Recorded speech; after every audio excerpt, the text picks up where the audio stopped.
Hello, and welcome back to the Creating Value in Schools podcast with me, Liz Worthen. And today I'm excited to be joined by two leading lights of the world of school business leadership, Helen Burge and Emma Gray, for an School Business Leaders Unbound conversation. We're going to be reflecting on the past academic year and the things that have surprised, engaged, challenged, and considering what we can expect to be priorities in the upcoming year, and then how to navigate, survive, and thrive through it all. Now, Helen and Emma, for both of you, I think it's been a year of change. You've gone from being full-time as executive business leaders in trusts to working independently, giving you the opportunity to utilize your skills and knowledge in a variety of settings. So, looking back at this academic year, what's been memorable for you? What have you been seeing in schools that surprised you or is proving to be a challenge in lots of settings? Emma, do you want to start? Hello, thank you for having me on your podcast, Liz. The things that have surprised me this year have been how different everybody is. In my work as a SRMA, I have had the privilege of going all over the country, really, and seeing all sorts of different settings and different schools and meeting loads of amazing people who work really hard to provide the best for their pupils. But they're all doing it under different circumstances. You know, we often think, oh, well, now the national funding formulas come in, everybody gets the same amount of money and they're doing it all in the same way. And they're absolutely not. And you go to one place and their PA contracts, for example, are all year round, and you go to another place and how they're dealing with special schools and term times. And there are so many things happening that's not uniform around the country. And that really surprised me. And I'm not sure why it surprised me, because I have been an SRMA for quite a long time. But I think this year was the year when I did lots of sort of back to back. Whereas when I was in a trust, I was only able to do the sort of 3 or 4 a year. Now I'm doing more of them. I'm really noticing the differences around the country. I don't know whether you're finding that, Helen, in the work you do. Definitely the differences around schools' engagement with sustainability. You have those that haven't even heard of the DfE Sustainability and Climate Change Strategy. And then you've got those that are doing amazing things and have entered into numerous competitions or, recognition for their environmental efforts. So you've got this real spectrum of engagement. And within that, you've got then a real spectrum of being able to cope and deal with and respond to the climate change strategy. So completely that spectrum aspect, but on two very different subject areas.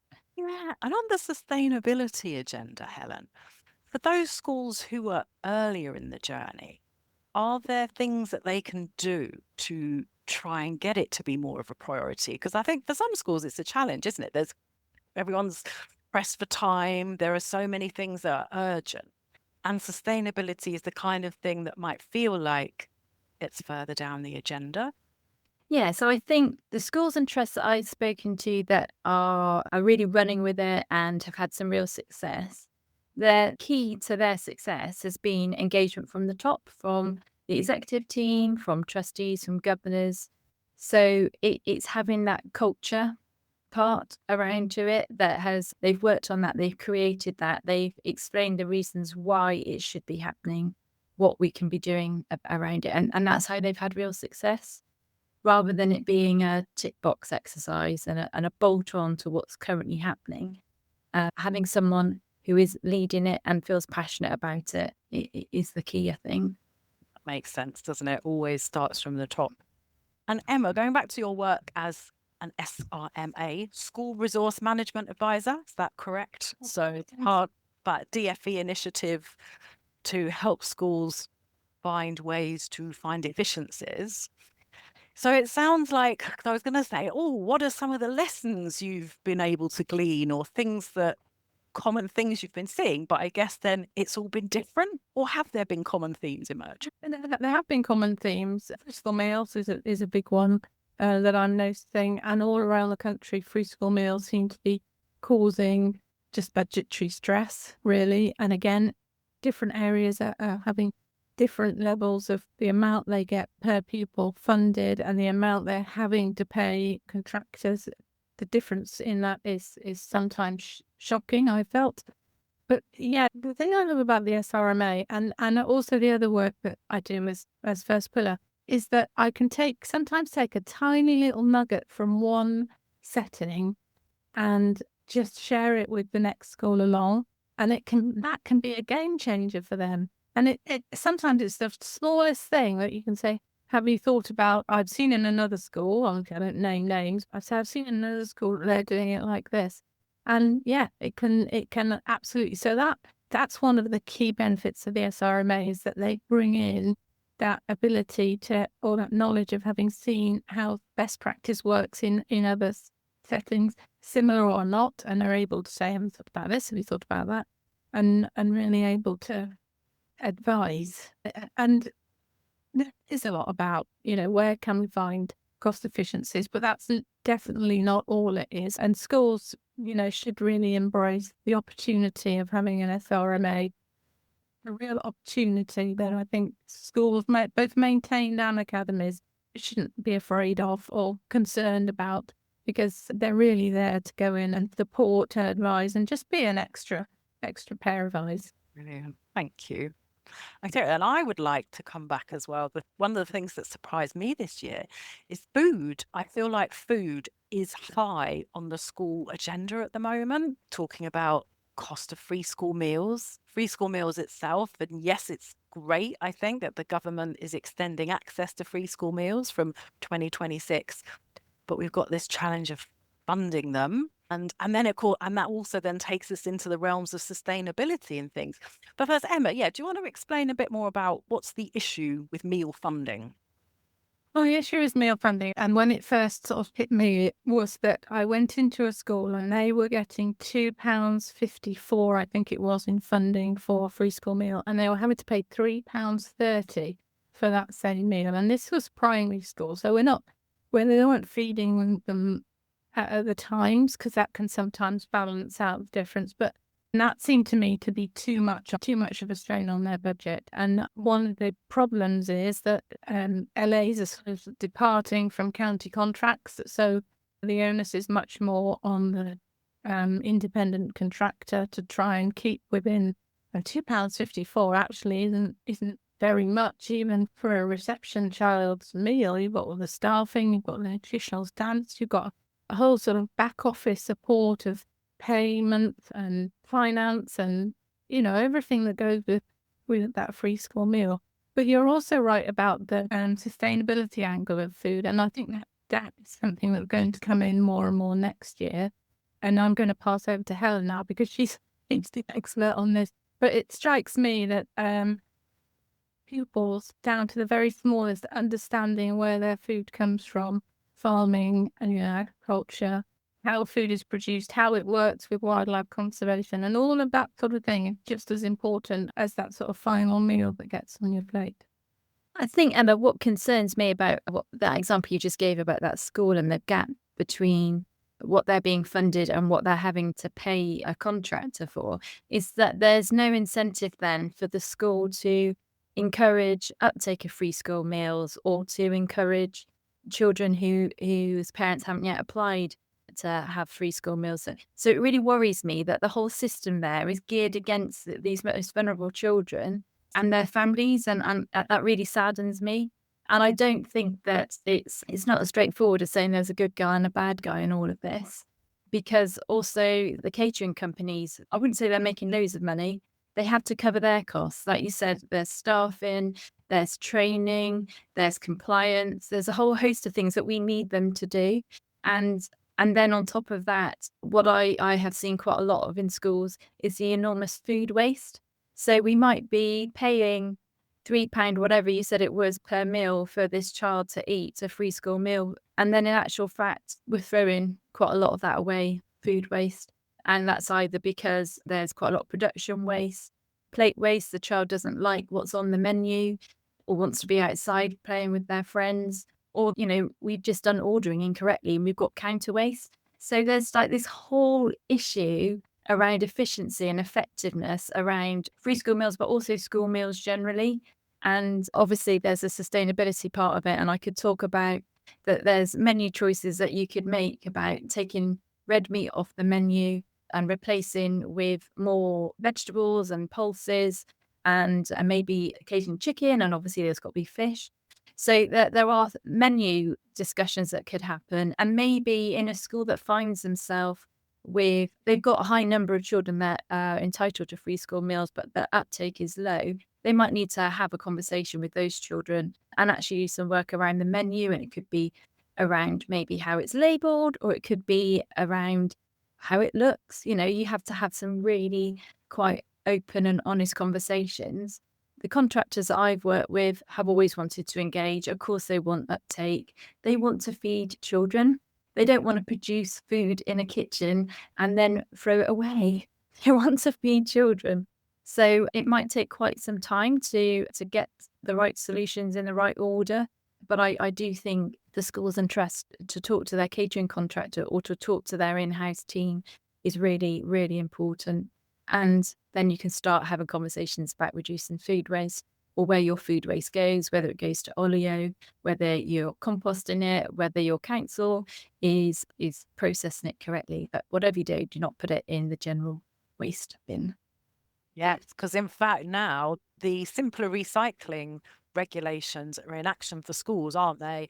Which I think is Yes. quite a nice incentive to really think about food waste, because now, yes, schools have to separate out that food waste, don't they? So they need to be in that discussion with their waste contractor as to what they're doing with it. Well, one of the things that has surprised me this year, Liz, is that we all knew that this was happening, this simpler waste regulations was coming in, and yet the number of schools that still don't know about it or haven't engaged with it, or that their waste contractor isn't ready to implement the requirements of this regulation. I find that really scary, shocking, surprising, annoying, a whole load of negative feelings, really. But I think what it does do is it shines a spotlight on the 20% of our revenue funding that goes on non-staffing, that 20% that we roughly have left in our budget. And if we're spending money on throwing stuff away, that to me seems crazy. It really does seem crazy. So I think it's an opportunity for schools and trusts to have a look at what are our waste management costs. How can we reduce those in lots of different areas, not just food waste? Yeah, and join the UK School Sustainability Network Operations Group as well, because I think there's lots of great practice being shared there. And it was really interesting, one of the recent meetings, hearing about just simple things like talking to pupils about how they want to eat their lunch, and maybe extending your lunch time so children have got time to eat as well as time to go and play with their friends, because that socialization thing is so important too, isn't it? Definitely. Have a look at Devon County Council's recycling website. It was amazing. That UKSSN Ops Group network meeting on waste was very good. Thanks for mentioning it, Liz.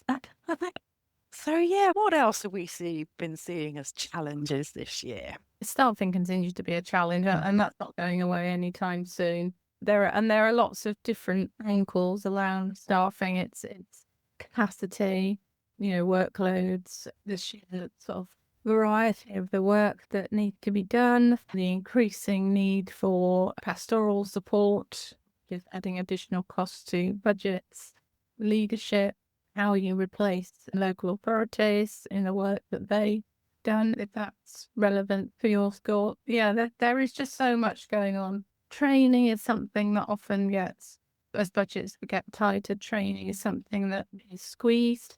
And we've noticed that training on the support staff is something that particularly is squeezed. And it's such a key, staff training is so key for a healthy organisation. And, I use the word organisation to mean it, whatever your school looks like, whether it's a trust or a standalone maintained school. That turnover of staff is necessary for good financial management. And in order to get a turnover of staff, you have to have a culture of growing people and recognising skills and supporting them and coaching and mentoring and all of those things that go with developing staff. And I think that's one thing that's really become squeezed in recent years. Yeah, I think understanding your staffing structure, the paper version that will inform your budget, and then understanding your staffing structure with the head of HR hat on about, okay, who are we at risk of losing this year and why? if we do lose them, can we necessarily replace them? Is there something we can do to retain them? But also, if we did lose them, is that an opportunity, A, for them, but also for us? And I'm not just talking about an opportunity in terms of saving money, but is there an opportunity for us in terms of we have got somebody who isn't quite ready, but they are in the wings, and actually with some support, we could help develop them and we could keep them because they're not leaving because the opportunity is blocked for them within this organisation. I hope that makes sense. In my head, I had a picture of these people, but it is understanding your staffing structure and where there are opportunities, I think, as well as where there's weaknesses. If you're always hemorrhaging staff in particular departments, why? Is it a negative hemorrhage or is it a positive hemorrhage? And I think that there are a couple of types of different levers, aren't there? There's good levers and there's bad levers. And we need to understand who's leaving and why. I think that's really interesting because I feel like so often we talk about retention and putting a lot of focus on how can we retain staff and retain teachers. But what I'm hearing from you both is actually sometimes it's a healthy thing for there to be turnover and for people to move on. I mean, I don't think sometimes. I think every organisation needs that turnover of people, of staff. If let's say a young teacher, well, any member of staff joins new to the education sector and joins the school and can't see that pathway for their career, then the first thing they're going to do is leave somewhere where they can see a pathway. So that's really important to be able to show that actually, we have this regular change in FLT. They've not been there forever. We get new people we get people in to support some of the projects and the works that we're doing. We're not a sort of clique sitting on the top doing our own thing in splendid isolation. But I'm using SLT as one example because there are lots of sort of teams within a school or a trust which can also show the same thing. If you've got, let's take a site manager who looks like he's never going to go anywhere, then what opportunities are there for the younger caretakers? And if you lose that sort of turnover at the bottom, you can't afford the structure because it becomes more and more experienced. You want some experience. There's got to be a balance, as Helen says, but it's that slow turnover of people. And I think that will support recruitment and retention, because if there is people who are regularly and willing to move, then you get that consistency in turnover. So do you think then that's perhaps partly responsibility of the leadership, or it's a leadership culture, which is actually it's fine to have conversations about where do you want to go? What do you want to do next? Can you do this here? Do you need to look elsewhere? I think for me, Liz, it all just feels like you never forget how someone made you feel, do you? So if someone makes you feel fantastic at work and they want you to grow as a person, that's a really positive message. There's nothing negative about leaving. And actually, in a couple of years' time, you might decide to come back because there was that good feeling. You've gone away, you've grown, and then you've come back. Or better still, you are treating people in that same way in your new place of work, and you're growing the next person. So I think the individuals, if they're thinking, crikey, I don't want to lose any of my team, maybe think back about a time when you worked for someone who didn't let you grow, who put blocks in place, and how that made you feel. And actually, do you want to be that person, or do you want to be an enabler and a creator? And, there's nothing to say that when they've moved to another school that they can't still be in your network, that you can't still share ideas and planning and all the rest of it. It's just work, but in a different way, isn't it? And I think that's quite an exciting opportunity, really. And I suppose then it comes back to things like appraisal conversations too. And it's really important, isn't it, to be having those conversations and open to them. Don't be scared of the appraisal. Just get in there and be clear about what it is that you've done. Celebrate what you've done. And this isn't just a school business leaders, but for any school leader, celebrate what you've done that year and make it really clear what you'd like to achieve in the next year. And you do have to be a bit explicit about, and I need this training, I need this CPD, I need this access to this network. And actually, I think I need this access 3 times a year, however many times it is, in order that you can build that network. You can give as well as receive input.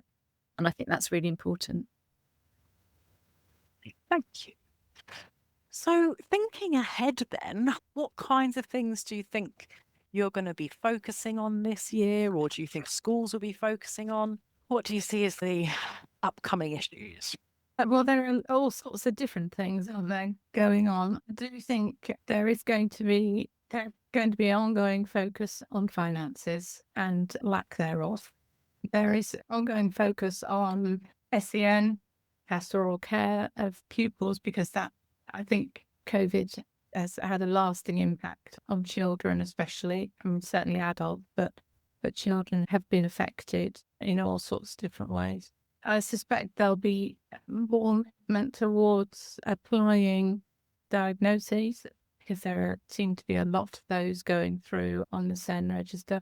And that can only be a good thing. If a child is identified as having a need, then we're more able to give it to them. But it has the ultimate effect of pushing up the cost of that one child, unfortunately. So it's all going to need to be taken into account in the SEN review that's coming up. And actually, if anyone on the SEN review is listening, I would also like it that school management systems, data management systems, have more, I'm going to say labels, but I don't mean it like that, but that there's more descriptors that now recognise that bigger group that Emma was talking about of diagnoses. Because actually, for reporting purposes, if we're bunching everything up as a moderate or a specific learning difficulty, and we haven't got the detail that we probably now need in the next layer down, it can skew reporting. So just a plea to anybody who does the school management data systems to have a look at the diagnoses, the labelling of the categorisation. And then if I can take the sustainability thing up, because my grandson starts reception in September, and I suddenly feel like what I'm doing now is going to directly impact his future. And it's so important to not only to give the older pupils the tools to manage the planet, for want of a better word, but he at 4 coming up 5 really needs to understand himself how he's going to live in his world of 20 years' time. Because when I think back on how much has changed in the last 20 years, I'm just blown away as to what might happen in the next 20 years and what his world might look like. And it's quite scary if you think. I try not to think about it too hard, because it is quite scary. But the schools have got a really important part to play in what our planet looks like in the future. I think what also is quite scary, Emma, is that you've got a grandson who is nearly 5. That's, everyone's going, what? Emma can't possibly have a grandson. But she does, she had 2. But I think that sustainability aspect, I'm really hoping that the DFE recently launched the 3 climate risks associated with climate change that they feel are going to impact on schools.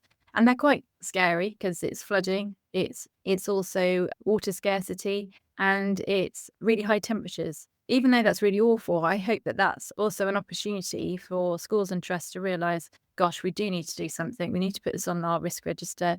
We need to mitigate against it. But I'm also mindful that there are lots of teachers who don't feel like they have the skills and the knowledge to teach 4 and 5-year-olds around sustainability in a way that doesn't scare and frighten, but informs and creates hope and creates action, because that's what we need to do. So I'm hopeful that in this next academic year, all schools will have a sustainability lead and all schools will have a climate action plan. Currently, we know that only 24% of schools have a climate action plan and 62% have a sustainability lead. That was from the Energy Greener Schools Index report from April this year. So that is still quite low, but we're room for improvement, have put a positive spin on it. And it was by 2025. So, if that's the 31st of January 2025, so be it. But we also knew from that Greener Schools Index that only 17.65% of schools have put the climate crisis on their risk register. So again, there's a real opportunity for schools to engage with trustees and to engage with their executive team about how they're going to mitigate these risks. So I'm hoping that will happen in the next academic year. It's quite interesting that the two of the risks are water scarcity and flooding. They don't seem to go together. I would really recommend doing a water literacy training. It's fantastic and it's really informative. The flooding, it can be quite local. It can be because of our extreme weather. So, we just had a very dry patch, lots of heat waves and things like that. And so the ground gets really dry. And so then when we have the awful downpour of rain, I think there was some people that have had like a month's worth of rain in a day. The ground isn't able to absorb it all. It sticks on the top. And so you have this surface level flooding. And that's probably what will be impacting schools most, is that localized flooding. And even if it's not that their school is being flooded, the surrounding area and the infrastructure and people getting to and from school might be impacted. But also water scarcity. We know that there's loads of leaks, there's loads of challenges. Ofwat has only just been given its red card.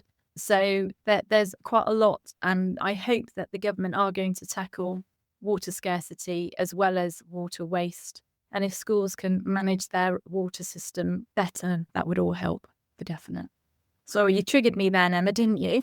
It's so interesting, isn't it? Like, I think we have this perception that England is a rainy country and there's loads of water. But actually, yeah, there are systemic things that have been going on, which mean that there are risks of us running out of water. And also some parts of the country are very dry when you actually compare places around the world. And it is so interesting, isn't it, that, flooding and water scarcity, drought and flooding actually go hand in hand quite often. So with all of that to think about, there's a lot going on, isn't there? Particularly for those working in school business leadership roles and trying to make all these budgets work and everything. Any ideas for how can you help them survive and thrive into the coming year? Emma. If I may have a sneaky plug, because what we've been talking about all sort of binds together into work Helen and I have been doing to put together what we've called as a retreat, a school business leadership leaders retreat, where we will spend 2 days at the Royal Agricultural University. And the aim of the event is really to almost like a reset. So reflect on the year gone by, like we have just done, restore our sort of sense of humour and our energies, and then reset for next year. And the benefit of partnering in with the Royal Agricultural University is that they've got loads and loads of facilities on sustainability. They're doing a lot of work on, obviously with their students, they do a lot of work on agriculture and ecology and archaeology and cultural heritage and loads of things going on. And alongside that, they've got the whole sort of business around working in that sort of environment, working with sustainability, how they are teaching the next generation. So, cutting a long story short, we have put together the School Business Leader Retreat, which is on the 18th and 19th of August 2025. So there are still spaces available, and we're very excited by the opportunity. We've got other speakers coming. It's not just Helen and I, but the opportunity to have this as an annual event, it seems to us to be too good to pass up. We're trying to keep the costs low because we recognise that staffing budgets are tight. But I think a real focused time with people who are there to support and advise and facilitate conversation, because, the people who are coming will be experienced and have something to share as well as do sort of mindful. We've got some physical trainer coming and possibly some yoga. So there's loads going on that we're trying to squeeze into 2 days. I mean, we could have it over a week really, but we are trying to squeeze it into 2 days. And we would really love if you would like to get in touch and declare an interest, really. So there are some spaces left this year, and we are hoping to do one next year as well. But we would love for people to come this year and help us sort of form it into something that can become a regular. And we think it will be really valuable. Helen, did you want to? I just think that opportunity to reconnect, isn't it? And, a school business leader, a CFO, a CEO, a COO, executive leader, head of HR, whatever the job title. If you're in school operational or school business leadership, I think this event would really work for you. And I think if you've got a big issue, something that's been bothering you or something that is coming up in the next academic year, come to this session and share with other people who probably have been through something similar or know someone who has been through something similar. And I just feel that we can all help each other and support each other. There's an amazing network of people out there, and the knowledge and the experience that they've all got. So if you're brand new to school business leadership, tap into that. If you're really been around a long time, like Emma and I have, it's still lovely to be part of it, isn't it? And to give back or to still learn something new. I think that's what I find fantastic. And I love visiting schools and trusts and just hearing something new. Like, oh wow, didn't like Emma was saying earlier, didn't think about that. Yeah, that little golden nugget. And yeah, speaking of learning, and yeah, the summer can be a good time for some reflection, planning, thoughts. Any reading or listening recommendations? I know what Emma's going to recommend. Let's hear Emma's recommendation.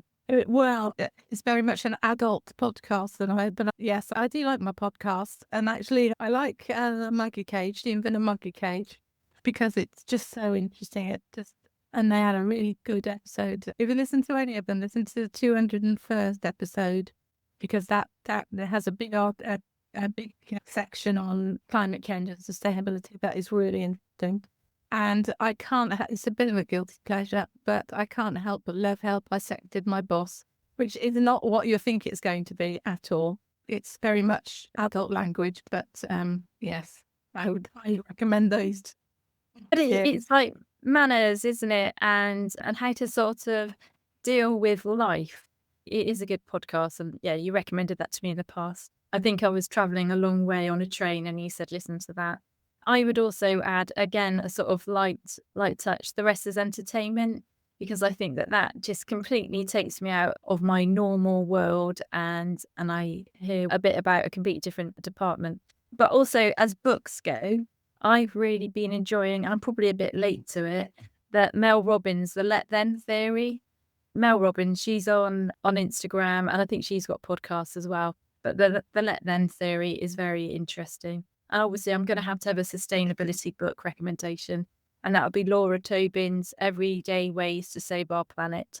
It's basically written for families and homeowners, and there's ways to save your planet on a daily basis at home. But you can take some of the ideas and use them for schools as well.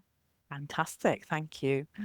And I might just throw in, for anyone who does want to learn more about water and how that's working globally, I think it's called The Last Drop by Tim Smedley, which is a look at water around the world and things that are happening with it. I haven't read it all. I'm working my way through it very slowly. Not too dry, is it, Liz? No, my concentration levels maybe just aren't there. Well, thank you, ladies, Helen and Emma. It's been a real pleasure to catch up with you and chat. And I hope we can do this again and see how things are progressing with all of this. Thank you, Liz. Really appreciate it.